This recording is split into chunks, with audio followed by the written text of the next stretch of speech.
And at question number 1, I call Megan Gallagher. Thank you, Presiding Officer. To ask the Scottish Government what work it is undertaking to reduce the rates of male suicide in Scotland in light of the issues raised in the Equality and Human Rights Commission's Equality and Human Rights Monitor Report for 2023. Minister Marie Todd.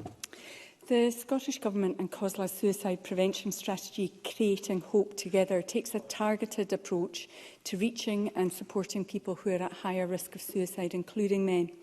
Through the likes of targeted work with partners in the West Highlands and Skye and the Changing Rooms Extra Time programme, we're continuing to understand more about what helps men to reach out for support and what type of support works best.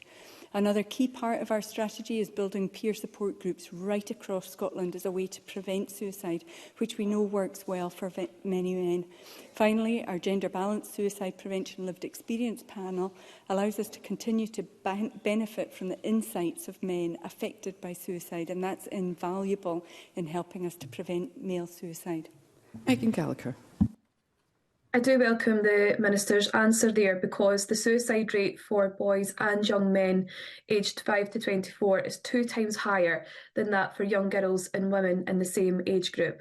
One of the recommendations within the report is that the Scottish Government should set a national equality outcome to reduce the rate of suicides among 5 to 24-year-olds, particularly in males. So will the Minister commit to implementing this, and what other recommendations from the report could be introduced to provide support to boys and young men to prevent more lives from being lost to suicide?